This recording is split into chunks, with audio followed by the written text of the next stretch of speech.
Good morning, everybody. Good morning. There we go. Welcome to West Harlem. I have the distinct pleasure of introducing our first panel, who are an incredible group of folks working on the front lines in community, in preservation, and in development in our city and making great waves. So without further ado, I think we'll kick it off. We have up first, joining our panel, Debbie Hirschman. Debbie began her tenure as executive director at the Center at West Park in May of last year, but has had a long and storied career as CEO of the JCC in Manhattan, growing it into the formidable juggernaut that it is today. And we have Samuel Turvey, chairperson of Rethink NYC, a not-for-profit who took on that role in 2020 and who is one of our great minds in rethinking the possibilities for our city. Liz Waitakis, a good friend of mine, the executive director of DocuMomo, the nation's foremost organization advocating for the preservation of modern architecture, and also a co-chair of Housing, Zoning, and Land Use at Community Board 9. And Dean Martha Gutman will be joining us as a panelist. And I think we've heard her introduction, but we're very, very lucky to have her and her years of experience uptown on the panel today. So our panel is about the current state and challenges and campaigns and perspectives in preservation. And I want to take a moment to step back and think about where we are with this work in the past 3 years, with the changing of city administrations, the past 5 years having gone through a world-defining pandemic, and the past 10 years, as sort of New York has both hit highs and lows and is kind of finding its footing now. So I guess the first question that I will pose, actually, I'll let our panelists introduce their work a little bit first for a minute or two, just so that everyone can understand what it is that you do in your day-to-day role. I feel like I know that, but I think it helps to have your background. So if we can start with Ms. Hirschman. We're on. Thank you for having the Center at West Park and giving me the opportunity to work here today, but I'm really here representing a group of people who have taken on this challenge since 2002. So, and I'm the new kid on the block. I am not new when it comes to imagining all that is possible and understanding that even in the most difficult times, vision and values are paramount. So in 1990, when I had the privilege of being asked with 8 volunteers to create a community center on the corner somewhere on the Upper West Side, I was told by Leonard Stern, I was told by many, it's never been done before, it won't be done again, and certainly not with the economics of 1990. Fast forward to 2001, and a $95 million building, 137,000 square foot space, became the anchor for a community, all diverse communities on the Upper West Side. Fast forward to last May, when being given the privilege to partner with many of you who preceded me. I'm not a preservationist by nature. I am a preservationist when understanding that the history and values of spaces have to be protected in order for humanity and our hearts and souls to exist. So I'll talk more about the Center at West Park and why it, just like the JCC, becomes an anchor for community, diversity, inclusivity, and is positioned, and Martha, we're thrilled to be up here because one of the great statements of Mark Ruffalo, who took this on as his battle to preserve this space, said, there's the public downtown, there is BAM in Brooklyn, and uptown, beyond Harlem, all need a similar anchor, and that's the Center at West Park. So thank you for the privilege of being here. All right. can we pass it over to Mr. Turvey? Yeah, thank you. Thank you, everyone, for being here. Thanks to the hosts for inviting me, and thanks to City College. It's an absolute privilege to be on this historic campus and this historic institution. Rethink New York City is the advocacy arm of Rethink Studio, which was founded by Jim Venturi, and we have been projecting and ever developing a regional thought process for New York. And at its simplest, we believe that the connectivity that the subways gave to the outer boroughs when they integrated them should happen with the outlying counties in this area, and that would innervate our job market, our access to housing, so many things that it would be terrific. That's the theoretical. As it winds up, it intersects with the location of what most of you consider the architectural crime of the century, and that's Penn Station and the demolition of the original Penn Station. That was the architectural crime of last century. We now have proposals for Penn Station by the state and by the railroads, Amtrak, MTA, and New Jersey Transit, that are the architectural crime and transit crimes of this century. And it's important to see that. Everything we should have learned when Penn Station was demolished, we not only seem to have forgotten, but we're doubling down on and making a lot of mistakes. So what we came to learn early on in learning of the governor's and Empire State Development Corporation's desires to spit shine Penn Station, they're going to pay for this by demolishing most of the surrounding neighborhood and allowing the Vornado Realty Trust to create a campus in their own vision.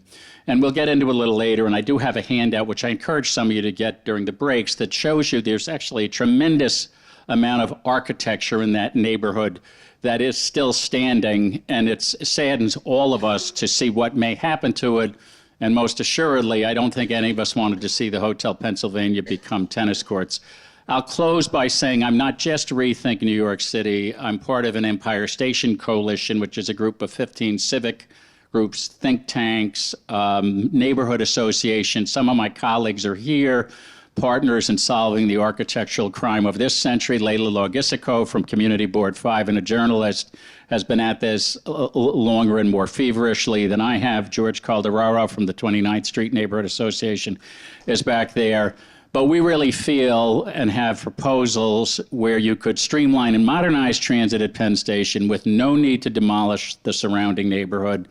By doing the kind of integration of the region that we talk about, we feel we would decompress some of the pressures on real estate in Manhattan. You'll never eliminate them entirely, but we could stop cannibalizing our built environment and try to make sane decisions about what goes on there. And we'll answer more questions about it as we go on, but it's been quite a journey, and I thank my colleagues for all their assistance. And I think I see Andrew Berman someplace, who happens to be one of my heroes, so I'm glad to see him in person for once. Thank you. Thanks. I have one, and it works. Good morning, everyone. I'm Liz Wojtakis. I'm the executive director of this funny little organization called Docomomo, and I'm also a resident of West Harlem. I'm sort of wearing two hats today. So in addition to, I am a preservationist. I run the National Organization of Docomomo, which stands for the Documentation and Conservation of the Modern Movement. So all the stuff that preservationists at least in the past, typically did not like. I went to preservation school at Pratt. Eric Allison, some of you may remember Eric, had started that program. And my professors remembered the buildings that were torn down to build the buildings that I love. I mean, I live in a historic district. I actually live in walking distance. I live about a block and a half on Convent Avenue. City College is my backyard. And when I look out, I see, this fantastic campus, but I also see this building, the North Academic Center, designed by John Carl Warnecke. He's built a lot of modern buildings. He built the Capitol in Hawaii. So my tastes are a little eclectic, but it's always it's never boring at Docomomo. We've landmarked things in New York like Philip Johnson's AT&T building. Trust me, I never thought I was going to be the advocate for postmodernism. And for the last 2 years, we've been working with our colleagues across the city on trying to save 60 Wall Street. So there is a brochure. I don't have it in front of me, but we partnered with HDC on Landmarks of the Future. And on the cover is 60 Wall Street, which is just a very charming, if you can call 1989 charming, maybe for my generation, but it's just a remarkable postmodern interior space. And then I think my other hat, just I want to mention, is I am co-chair of Housing, Land Use, and Zoning for Community Board 9. I love being here at City College and seeing all of my friends and colleagues from the Community Board. And I just wanted to see how many people here are from West Harlem or Harlem. How many of us are here? That's great. Thank you so much for coming. We do have a lot of historic districts in West Harlem, but we have a huge swath that is not landmarked. And I think that is part of what UN has been her most recent task of trying to landmark West Harlem. So that would be from 135 on the south, 155 on the north, from Amsterdam on the west side, all the way over to Riverside. There are there's nothing designated within that swath. I think there might be 2 individual designations. So I see we have homeowners in that swath. So I'm really excited for the panel today. Hopefully we'll talk about landmarks in New York, but also our little community here in Harlem. It's a state historic district. It is already a state historic district. It is not a city landmark. That's what we're working on. Thanks, Ewan.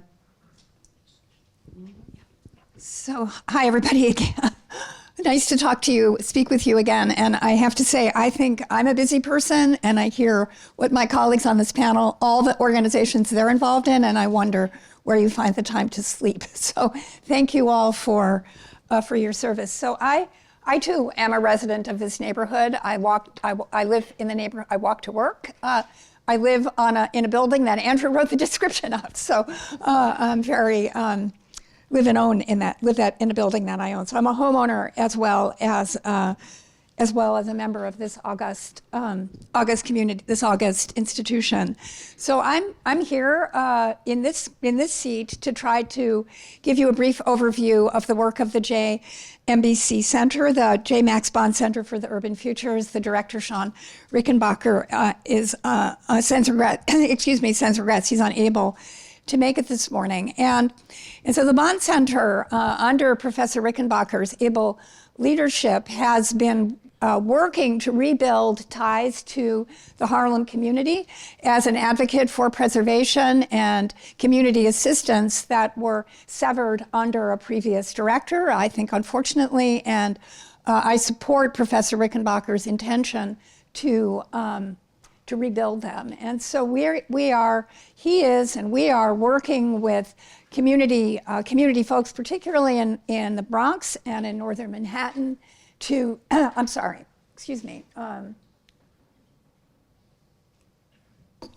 restart ties with local agencies, local nonprofits, and the like, who need community assistance in restoration and the like.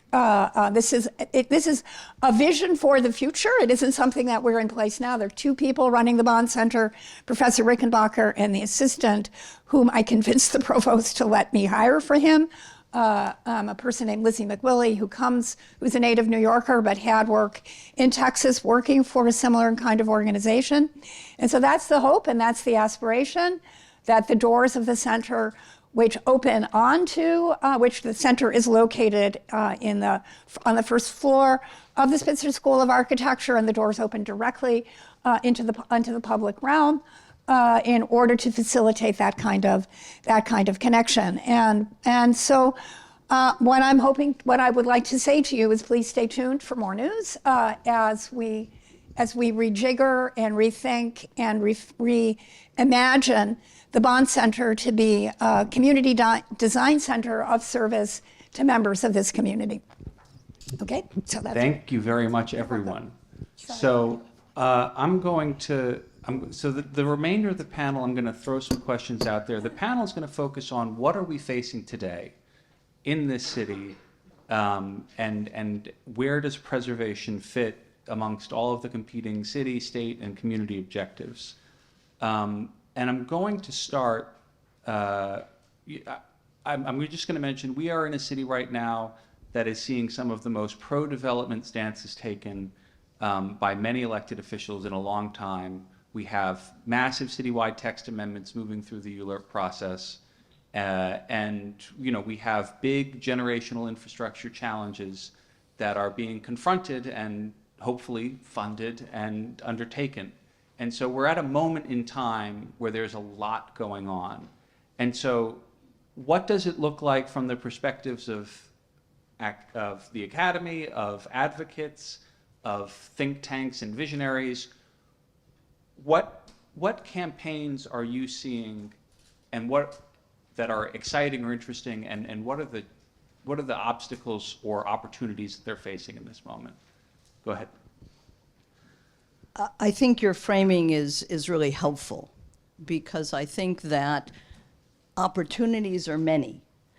The real estate community clearly has a control, and we're facing it, right? This landmark building on the corner of 86 and Amsterdam, right? What happens during COVID is that the Presbytery and West Park Church make a deal with a developer for $33.4 million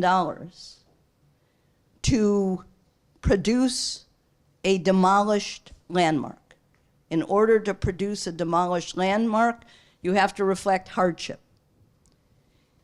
There are criteria. I'm not going to go into those, but remember, a very important piece of this is this happens during COVID, right? And when we don't look at the implications of COVID for all of our work and what it means to come out of COVID and how you come out of it fastest and best, it puts our work in jeopardy. So though there was a small group of people who were taking on this battle where you know that you have alchemy funding all of the litigation, all of the presentations to landmarks, all of the PR that they can afford, and you have a small group of people who undertook to create with the church a center for the arts, understanding that 501c3s have access to funds, and that's very important, that a church won't, or a synagogue won't. So one, it identifies partnerships are critical. Building collaborative partnerships across all of us in the room, since some of us have never met each other, and we're all taking on similar battles, that's our first job. We have no excuse. We can't blame the real estate community unless we all connect and find that project which we feel can support our work and others. Next thing becomes that if we want to argue, we have to have economic stability by which we argue. Hardships can be presented. I worked with another landmark exterior building. Unlike the church, they've maintained their synagogue. However, they could have gone for a hardship. They've just struggled for decades, and they didn't let scaffolding be up for 20 years. They didn't not take care of their building. They didn't forecast that there were going to need to be other sources of revenue. So then to go reward, because a developer comes along and says, look, there is hardship. There is no question. Maintaining a building like West Park on 86 in Amsterdam is a costly endeavor. But it is wrong to have presented that there are mice and rats and there are structural difficulties. But why does that happen? It happens because we don't engage enough people to come into our spaces to see them. So our challenges, I don't believe, aren't that there aren't people out there to support and to give visibility. It's finding the right people. And no question, that Matt Damon and Mark Ruffalo and Wendell Pierce and Stephen Adley Gurgis and Tony Kushner and John Leguizamo, who have joined this battle, brought the visibility. Debbie Hirschman and the great board of the Center of West Park would not have shifted the tide and the understanding if it weren't for those people. They did it because they do want to preserve the heart, soul, and culture of New York. So switching to the other thing is we have to know our arguments.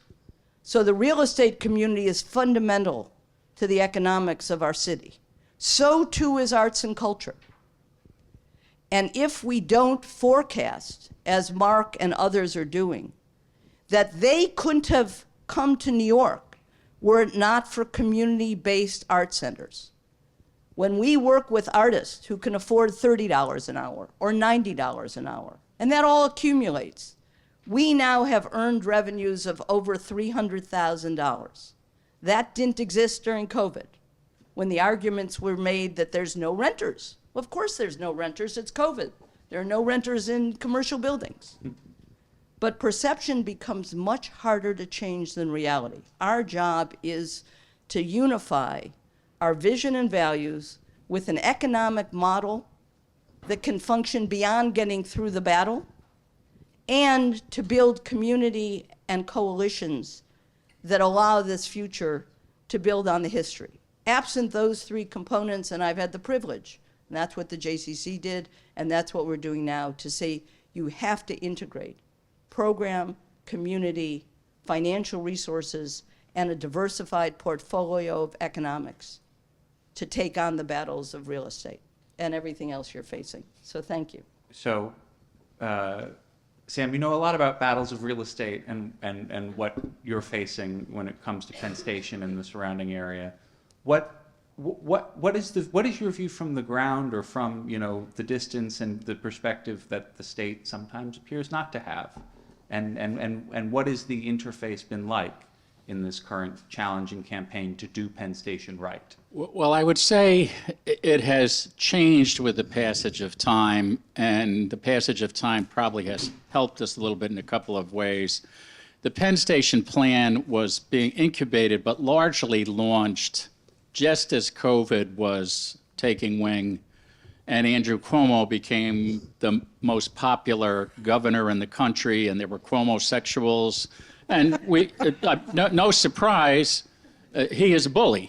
And he was ready to steamroll that whole neighborhood and hand the keys to Vornado and tell us all to drop dead. And then he got a little handy and met his own demise. But since then, the real estate market has also largely collapsed. And Vornado has said, we can't do any ground-up development right now, although they sure speed-dialed reducing the Hotel Pennsylvania to dust. But what I'd say, you know, we have this development interim period. I think they're not even telling you how afraid they are of what's going on in the development community. But they are not going away, and while the governor decoupled the plan to demolish the neighborhood to fund the station, she has left it in place, and that is driving a lot of us to really question what's going on there. She seems to be frozen in absolute indecision, and we're not sure what it's going to take to get her out of that. But I would say, in dealing with the development community, I think this is a problem that we all have, and that I would mention. I do want to applaud quickly you're getting those movie people involved. People were always saying to Layla and I and George, where's your Jackie Kennedy? And my response to that is, you know, Jackie Kennedy was 33 years old and widowed to this matinee idol president of the United States, and looks like and dressed like Audrey Hepburn. There are not many of her around. You know, you need 6 people to, and you're still not caught up with her. So that's not going to happen. But we need to continue a sustained public awareness campaign. And in terms of an emerging headwind I would bring up, I am increasingly seeing the press, print media, and there's not enough of it. I mean, we really miss the Village Voice. The Times doesn't have as many people stacked against Metro as they used to, but some of them are getting so tired that they've decided, let's try a new tack and suggest that the reason we don't have housing in New York is because of environmentalists and preservationists and the second generation of those Looney Tunes who stopped Westway. We have to fight that vociferously. We don't win that much. I hate to say it. We don't win nearly enough. And we are preserving the fabric of this city that employers want, that Hollywood wants. We are protecting them from themselves. They are the goose that's killing the whatever. That New Yorkers want. Exactly. So Liz, you have two hats that give you a unique perspective. You advocate for saving many of these buildings, and then you also, in your role as on the community board, look to creating housing and to figuring out the city's arcane zoning and how to make that happen while preserving a community. So what are you seeing from your perches on those in terms of changing tides in the city, on the ground, in the community, in the advocacy world? It's very frustrating. In that article in the New York Times, I don't know how many people saw that. I think it was in December, saying that historic districts were the problem in that. I think the writer said he wanted to see his grandmother's house demolished on the Upper West Side, and that he would be happy to see that happen. And I just don't know what planet these people are on. This is... New York, people come to New York because of its diversity. We come to it for the diversity of architecture, people, food, culture. We don't want things that all look the same. And that's a lot of what we're getting. So if I put on my Docomomo hat, it makes me think about 60 Wall Street and really just trying to dumb down architecture and make it palatable and very muted shades. And that's not New York. That's not why we come here. We come because we want to see Art Deco, and we want to see, Italianate. We want to see postmodernism, right up against each other. That's what I want to see. And I can tell you from advocating for 60 Wall Street, that's what young people want to see. They want places for Instagram, do their selfies and all of that. That's the excitement. That is the new excitement of what New York should be. I think 60 Wall. One of the reasons, Landmarks Preservation Commission reviewed 60 Wall Street on the exterior, and that is a very long story, but because it is not a landmark. And they did not allow the developer to alter the exterior in a significant way. We agreed with the alterations on the exterior. And then for the interior, which is a privately owned public space, it's a POPs. So that is why the city could regulate that interior. Their response to us was that landmarks did not want to get in the way of economic development. So just let it settle in. That landmarks and economic development are at odds with each other. I don't know. It was, I think it was a lot for the coalition that was advocating for 60 Wall to take in of what exactly is going on and who is influencing. This is not new about what's influencing landmarks, but to have it written in a letter to all of us was challenging. I also think about here in our community, and I'll wrap with this. So talking about the West Harlem Historic District, I sort of outlaid that area. And we had a meeting with the city about, it was before the pandemic, we talked about soft sites and areas within that we knew were significant and that there was development pressure.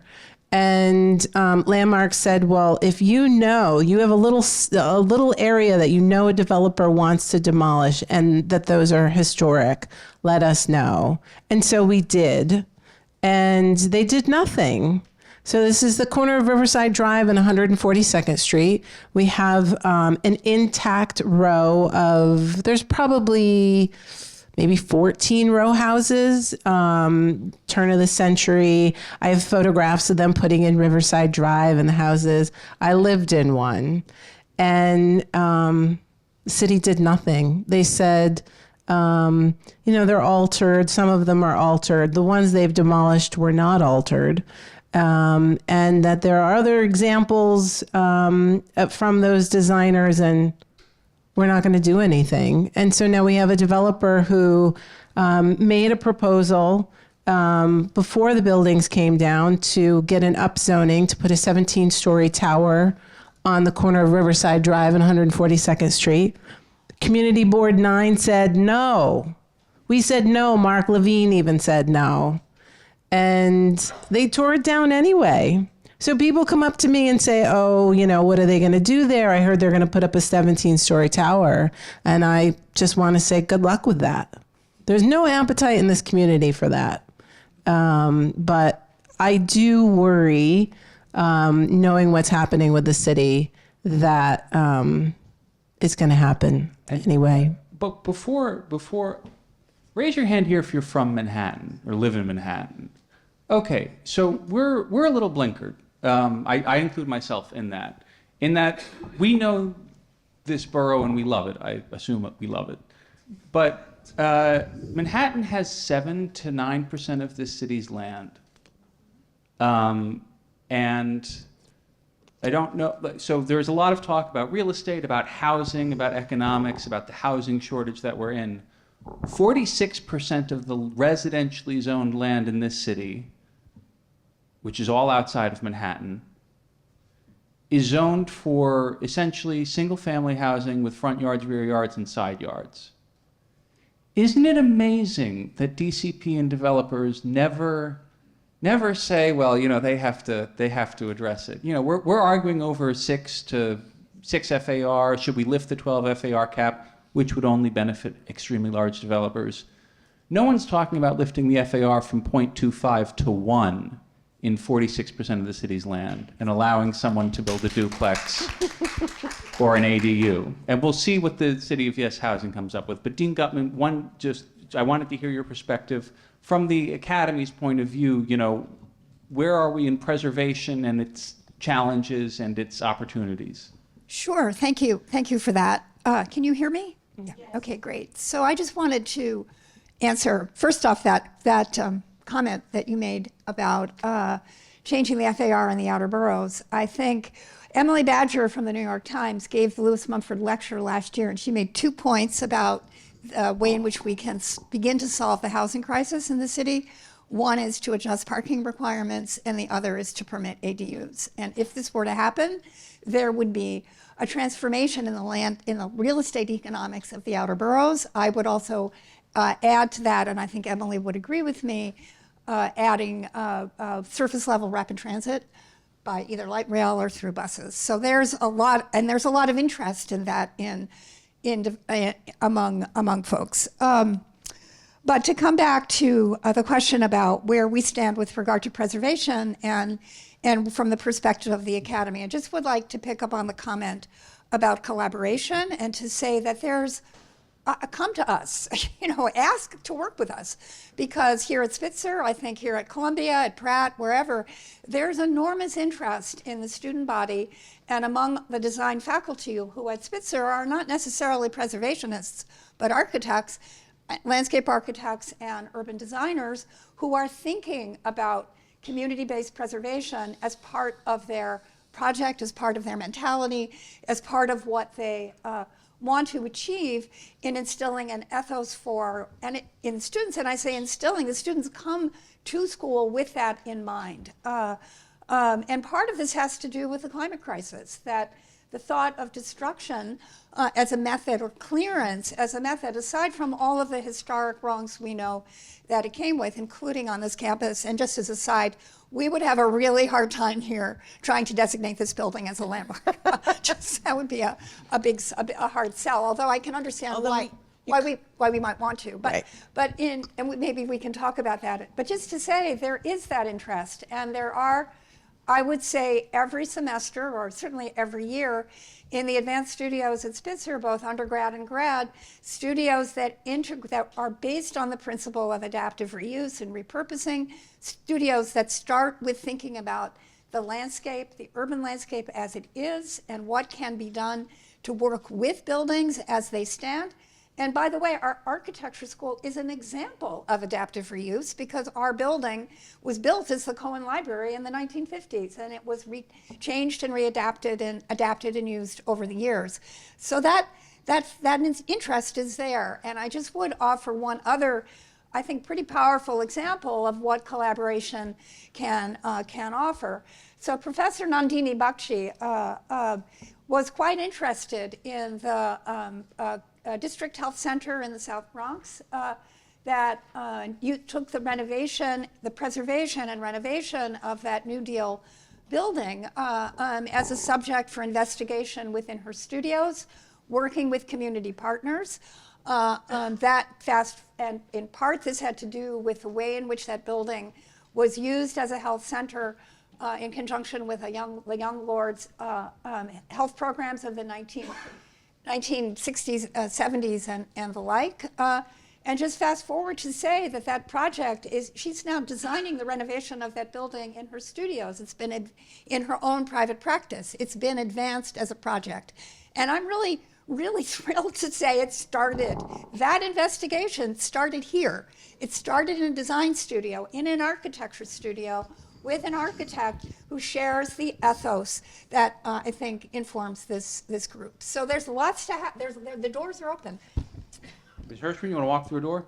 I do. I want to walk through the door about landmarks and real estate and influencing the process, because that is the story, right, of this landmark building.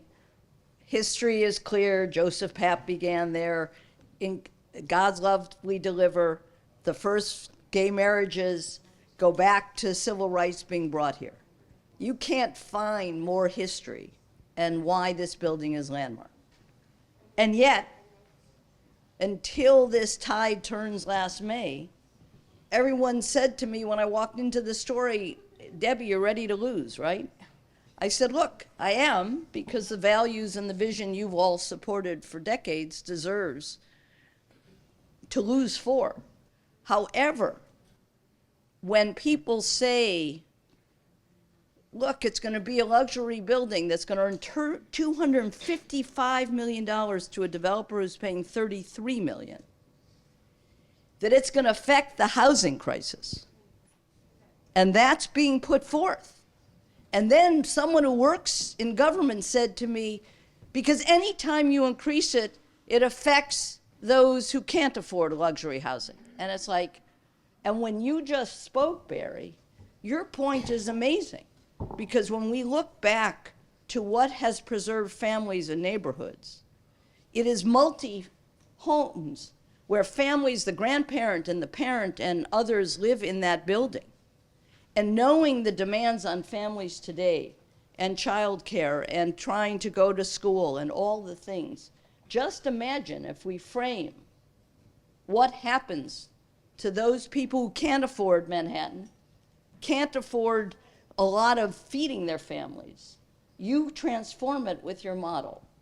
But we have to get those messages out, and landmark preservation has to understand that we can affect the problems that we're all talking about in our city and not put real estate as the only driver. Why did the Economic Development Corps give the JCC money and an IDA bond? We're in the 90s, right? And we're talking about this community center because we said to them, if you want to stop families from moving to New Jersey or Westchester, you need to build indoor spaces just like you have Central Park. It's the same thing with spaces like churches and places that have to be repurposed. But we have to do it to show it's an economic drive as well. So actually, if we can dig in on that a little bit more. You know, Liz, you brought up that LPC said, it kind of used itself in opposition to economic development. And I think a lot of us in the room would know of a house of worship or another building that is struggling to maintain its historic structure, and the economics they haven't figured out yet. So, what needs to change in the way we talk about preservation and economic development, and what needs to change in the way we think and act about it You know, like Ms. Hirschman said about, you know, bringing economic models that work with preservation? It's a good question, and I think I come back to collaboration. I think the city needs the agencies need to talk to each other. I think they need to talk to community boards. They need to tell us what's going on. We were just mentioning, I don't know, St. Luke's is on the corner of 141 and Convent Avenue. I look at it every day. We actually have two buildings on that corner that are abandoned. We just had another building on Convent Avenue in a historic district, 451 Convent Avenue, come down, demolition by neglect. I was talking to Frampton earlier. I don't know where Frampton's run off to, and he was telling me that there are a couple of issues in the Dorrance Brooks Historic District. So if you're a Harlemite, you know that's one of our newest historic districts down the hill. Yeah, I mean, how do we avoid this? I think we need more events like this. We need to collaborate, and we need the city to work with communities, to work and build the infrastructure in. You know, living here, I would love to see St. Luke's turn into something. You know, more than just an empty shell of, a former place of worship. It's around the corner from Hamilton Grange. I mean, why can't we repurpose this? Why, it's also, there's a National Park Service little plot of land there. Like, why can't we all get together and build the neighborhood anchor with that piece of parcel? And Mr. Turvey, you've got one of the maybe most citywide or regional-wide views on this, and so you're probably getting a very front row center view on the challenges and tensions or imagined forced tensions between preservation, between economic development, and between, infrastructure renewal. I don't think anyone here is overjoyed with the state of public transit in New York, although I will tell you it is way better than anywhere else. So what do you see, what do you think can be done to remove this kind of dichotomy or false opposition between economic development and preservation, but also between regional infrastructure transformation and preservation? Well, I think what we're doing today, we need to multiply and do far more often and develop context in the press and keep getting this in front of people. And I think you're right to say, while we all complain about transit in New York, it's actually a tremendous asset. It's just as important as our deep water port, and yet for some reason, we treat it with disdain, with brief shining moments where someone like Richard Ravitch or Andy Byford treats it better. And we've somehow got to start calling that out and integrating that thinking into where we're going. In terms of the regional perspective, what I would say is I look at the region the way I look at the whole city. I was born on Staten Island. I lived across the street from or next to two Stanford White houses. They were smaller, but I've always loved landmarks, but I love modern buildings too. But from the regional perspective, how many of you have been to Paterson, New Jersey? Well, I highly recommend the film Paterson to you, and if you put something in place like Through Running that we're talking about, Jamaica, Queens, Sunnyside, Queens, Paterson, New Jersey, Newark, Passaic, they become more relevant. There are beautiful spaces there. The Great Falls in Paterson is absolutely sensational. I think we have to keep fighting back. We're fighting back a lot of big lies these days. We got to keep fighting back the big lie I mentioned earlier, that we're the problem.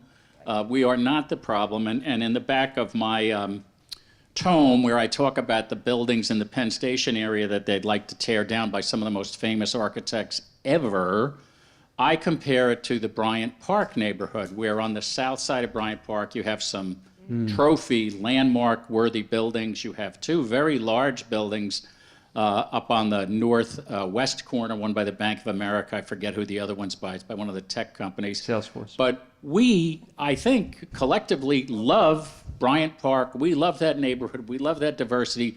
That's what the model should be. So when you go to Penn Station, The whole region feels that way. But that park isn't just loved by city residents. But you go to Penn Station, what they wanted to do, it is sort of the opposite of anything logical. And, you know, I am going to keep picking on the Vornado Realty Trust. They own 2 one-story buildings on 33rd and 8th and 33rd and 7th. They didn't need to get permission to knock down the whole neighborhood and recast it in its own image. That's not what New York City does. We don't have corporate campuses like that. They could have built plenty tall buildings on those one-story sites and organically seen how the neighborhood grows and works around it. They certainly could work with the community board on other things. But to leave those sites dormant, to say there's not going to be any ground-up development, and by the way, before you get any thoughts about trying to yet again declare the Hotel Pennsylvania a landmark, we're going to tear it down and propose to put tennis courts up. You can't have a bigger tin ear than that. I have not seen major media take them to task for that. That is disgusting. It is a disgrace that they did that, and the governor should be really embarrassed by that. Well, that is my one voice, but I do speak from a regional perspective. I'm going to ask, I don't know how to ask this question, so I'm going to try. But you've brought up some questions or themes about large corporate development versus organic infill, smaller scale development, which is what you would need to do to incrementally add housing in the 46% of the land in this city that's zoned for a single house with yards.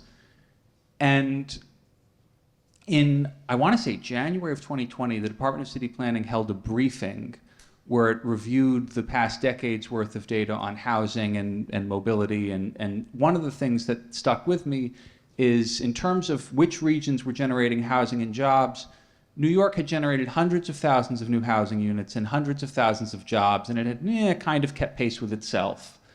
Long Island had generated some jobs and no housing. Westchester, some jobs, no housing. Southeast Connecticut, some jobs, no housing. The area that was bearing the burden and meeting it was northern New Jersey, which had added hundreds of thousands of units of new housing and not nearly as many jobs. And so how can we the media is covering much of this in terms of progress and housing and development versus preservation and NIMBYism. How can we remove the focus on these major projects like Vornado that, to be honest, don't add much to our regional economy? They're drops in the bucket, but it's like planting a single tree in a field. But if you re-sow the entire field with things and you grow some shrubbery, that's a hell of a lot better for the ecology and the ecosystem. How can you have that conversation with people to think about, instead of Vornado making a couple $1 billion, a couple thousand contractors each making $1 million? Like how can we shift that narrative?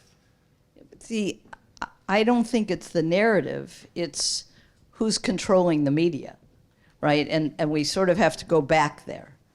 I can tell you that when saying about Alchemy's controls, they have I forgot the firm, they can literally get CBS, ABC, any of these places to where they want them to write the story they want to write. So unless we figure out who are the media people who are going to take this on in the same way that these people are controlling it, and it costs a significant amount of money.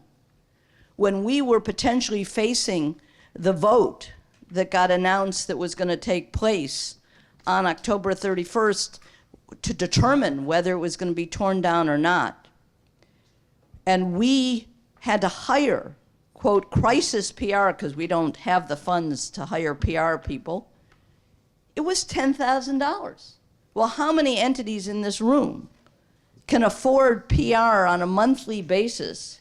It just isn't there. So unless we figure out who are the media people, and just what you said about the Times, right? Or unless we find the same kind of people as the arts and culture people who have certainly taken it on for us, as well as the neighborhood people who now know the real story, unless we do that at the grassroots and then find our right media people, because the city's also controlling media. I concur on the media point, and just to come to a point we haven't discussed, why do you have outlying counties fighting changes in zoning or even outlining boroughs, and it frequently has to do with race and fear. And I think what I can give, I think what we need to do, I do not have the solution to those problems, but I do say you can find communities and areas where things have worked and ask why they have worked. So I'll give you an example. Northern New Jersey, which you mentioned, actually is probably more racially diverse, I think, probably than Nassau or Suffolk County, and probably even Westchester County. Montclair, New Jersey, is now called the Upper West Side of the suburbs.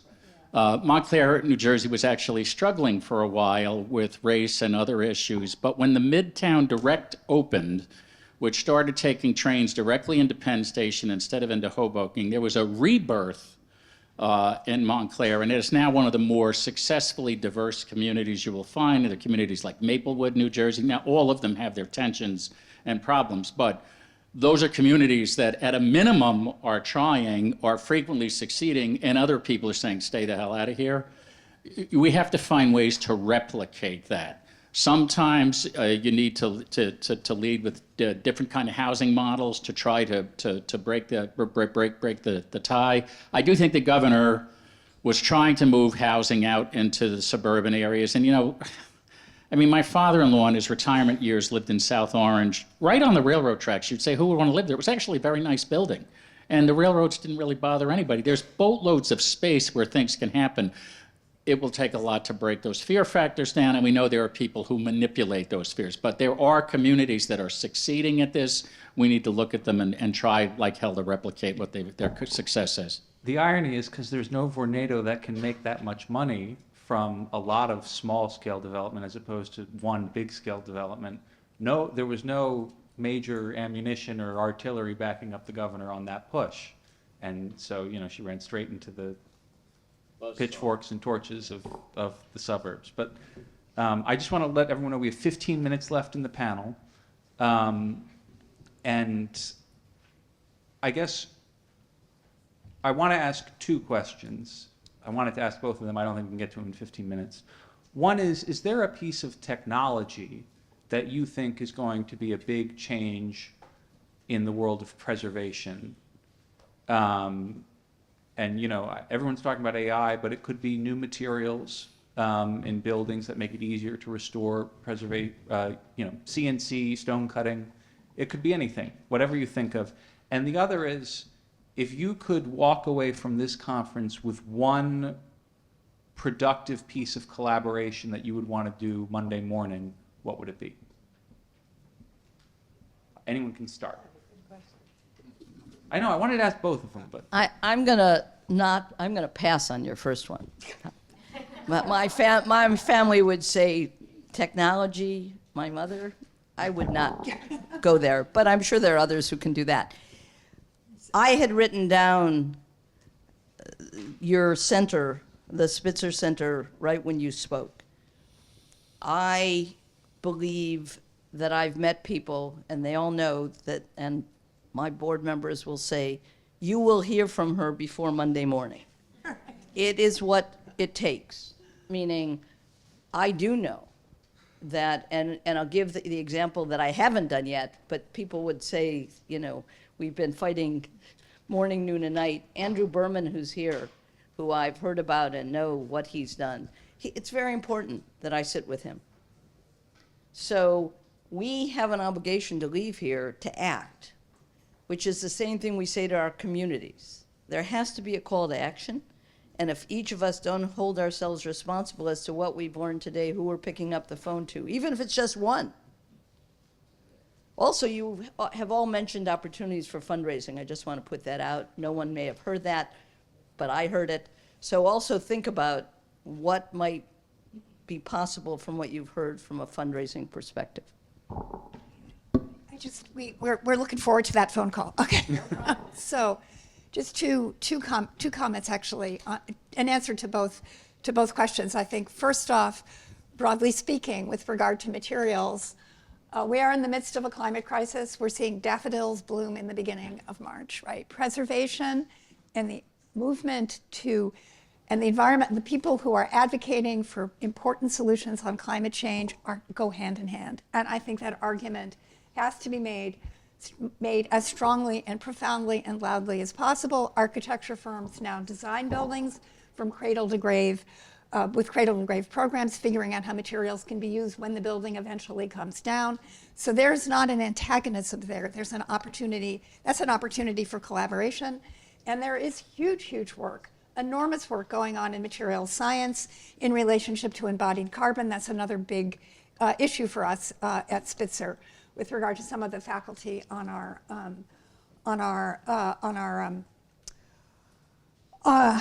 some of the faculty who are working and teaching and researching at Spitzer and at City College. With regard to collaboration, St. Luke's was taught in a design studio here, and Professor Bakshi led that studio.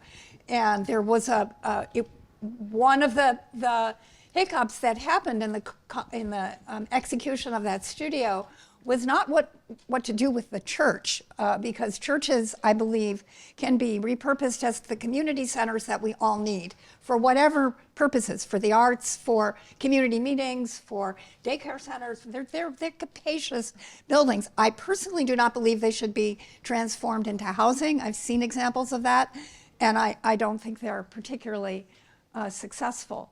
But the big question was what to do with the open space, what to do with the land. And there were advocates for more parks, for keeping the land open, which this part of the city desperately needs more open space, as well as advocates for affordable housing.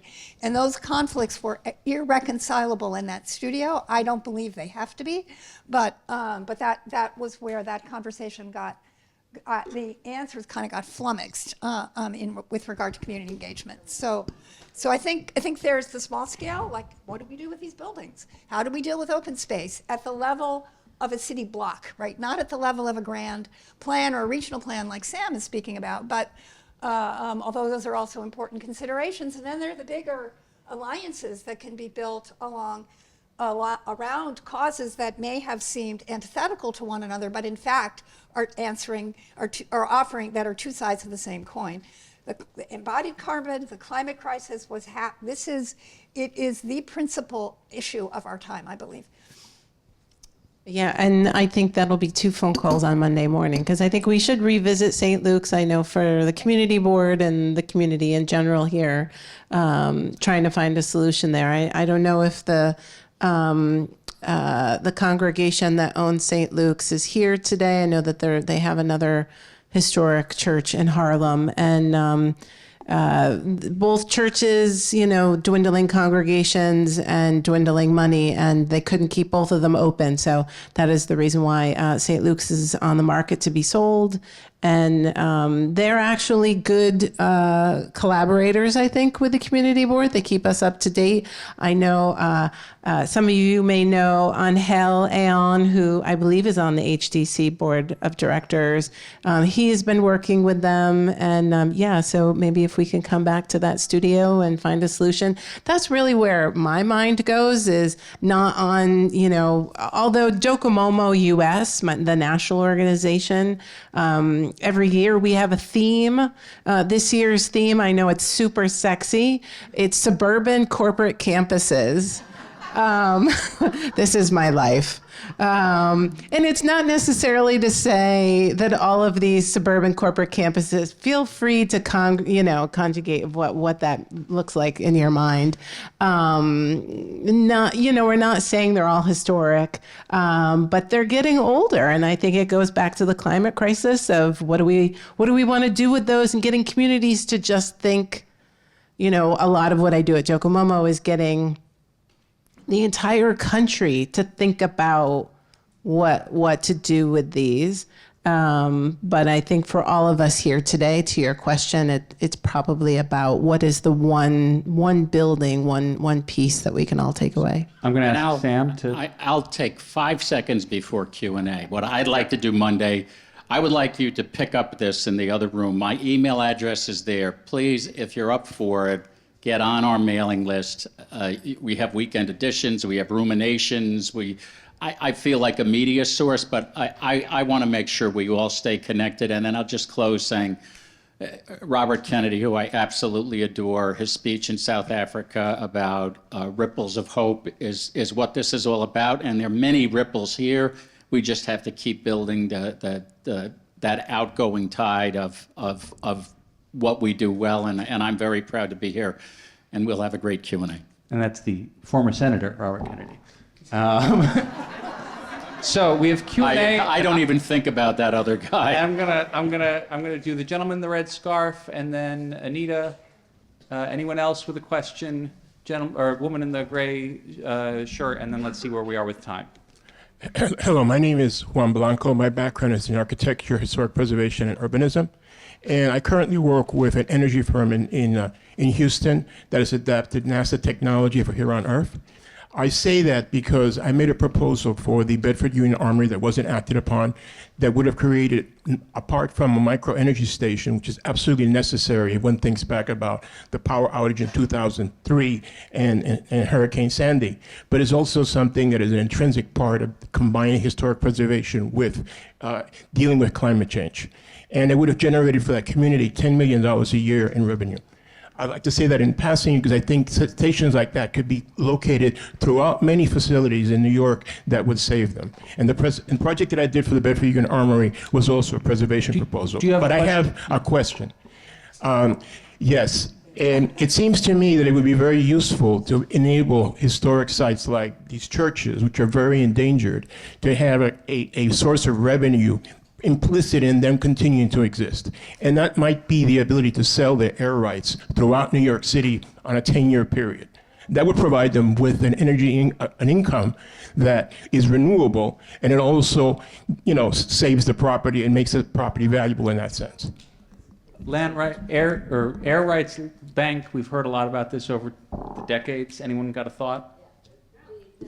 Challenge with the air rights are the way you sell your air rights and the contiguous nature that it has to be. So the way that your statement would work, and it is something that we all have to look at, is to expand to whom air rights could be sold while protecting the neighborhood. So, but currently, most of those spaces can't meet the criteria by It's which a to question sell of them. changing the criteria and Well, fighting for that. Well, that's- that's consistent. Yeah. That's true for all the things we've said, which is what becomes the criteria by which landmark preservation is going to make their decisions, right? And how climate control and all these other factors have to start playing in beyond the real estate issue or housing. Yeah. Anita? Yes, I have two real quick things. They're coming with a mic. No, thank you. Montserrat and I are here representing 501 West 143rd Street, which is very close. It's a beautiful corner building. Some of you in the neighborhood might have seen it before. It has all these beautiful details. And if you look at the corner, if you do a 360, all the other buildings have lost those details. And we are in the situation where we really need to fix our building, but we can't afford it because we're, mostly mixed income, low income, middle income. And we can't even afford the fixes. Scaffolding has gone up. We don't know how many years it's going to be up because we just don't have the funds, and we don't know. We're looking for help to form partnerships and collaborations to fund this. So my bigger question is how smaller owners can participate in community benefits, meaning, preserving architecture. And the second thing that I wanted to mention is RKO Theater. RKO might be slightly niche for us, but the challenges for not just, a church, but like a low-income cooperative in maintaining and preserving their building, how do we address those concerns from homeowners who might not have the big, deep resources, but who want to preserve their structures? You can answer that question. You can answer the housing question. Well, I'm going to go to history of spaces and where people grew up and where they live. Because, in fact, going backwards, as well as looking at the businesses and the banks in one's neighborhoods, becomes places to look more than throwing a benefit, because it costs money to throw a benefit and everybody likes to throw benefits, looking very specifically as well as at family foundations that are geared toward the principles that you're talking about, I believe will be a more effective way to go about neighborhoods being able to address the kind of issues that you're talking about. And I'm sure Dean Gutman will appreciate, so the building in question is an HDFC, which I know Manhattan Valley and West Harlem both have a ton of. Yes, in the gray shirt with the red name tag. Just two things. I came my previous career, 35 years on television. It's easy to contact people. You see them on television all the time. Most of them will go and say, hi, I cover Queens, I cover Harlem, I cover this. And you just send them an email. And if they're interested, and if you keep bombarding them on the same email about the same topic, they're going to respond. That's one.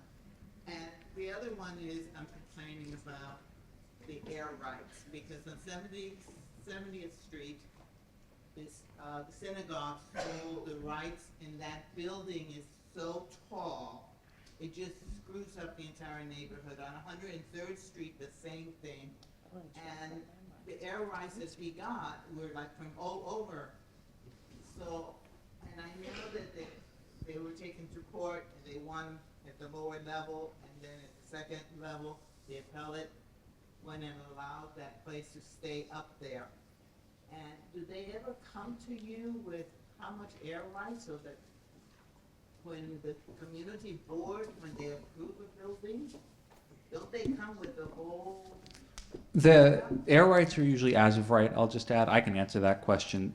So, you know, the zoning would have to allow the height, which on the Upper West Side, I believe it did. And then that case was interesting because of the gerrymandering of the lot, I think you're talking about. I'm going to take two more questions if I can. Woman in pink and woman in gray in the corner there. I do want to encourage everybody, though, to talk to folks. I'm going to be beelining to you with experience in media. Yes, let's go right ahead. Yes, you're up next, and then you're after the woman in the pink. Okay.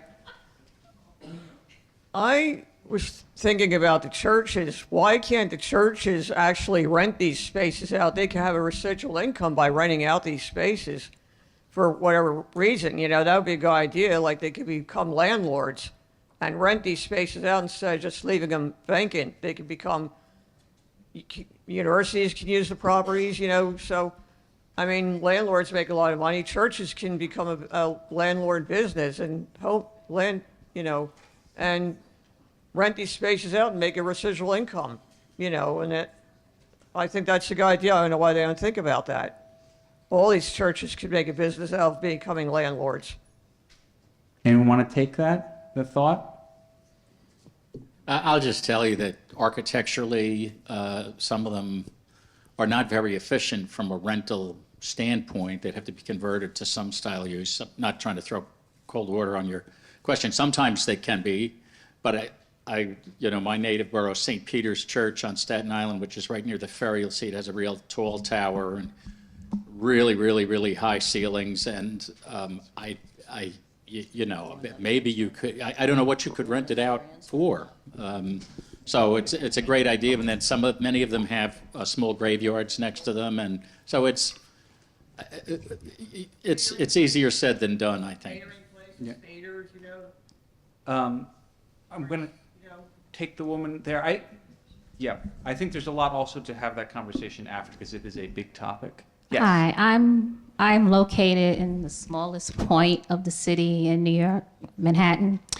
And it's very frustrating when there's development that's going to be happening and they ask for community input, but when the project comes to fruition, they don't accept the community. They do this lottery system. So I think there should be more conversation about actually making the AMI reflect everybody, including the people that work for the city, in it. Shouldn't be 130. It should be based on the income of the people who you ask what their opinion should be when the project gets fulfilled. and then you tell them they can live there. Issues with AMI, affordability to the real community that lives in that neighborhood. And Liz, I know we talk about this every month. Yes, yeah, yeah. It's interesting. I won a housing lottery, which just like you have to win a lottery to have a place to like go to sleep at night is like a really wrong concept. And yeah, I mean the income bands are bizarre, and when you have affordable housing, right? Those of us in the community board, we talk about affordable housing. It's always with the air quotes, because there's so little of it that's actually for people that are within the AMI bands of that current neighborhood. Yeah, no. And then there are all these super high bands of like people can make, $170,000 a year and get an apartment in affordable housing. It's nonsensical. So our time is up. I want to thank all of our amazing panelists. Can they get a round of applause? I am also going to take a point of personal privilege to the question about, I think it was 200 Amsterdam, was that you're talking about that project where the judge was overturned? I will note that many preservation nonprofits, you all know who you are in this room, get invited to submit panelists to the panels that review judges to see if they're highly qualified. This is an excellent reason to send me panelists, and because I'm the one who sends you the emails asking for them. All right. Thank you again to everyone. This was a great panel. Exchange numbers, exchange emails, and let the conversation continue.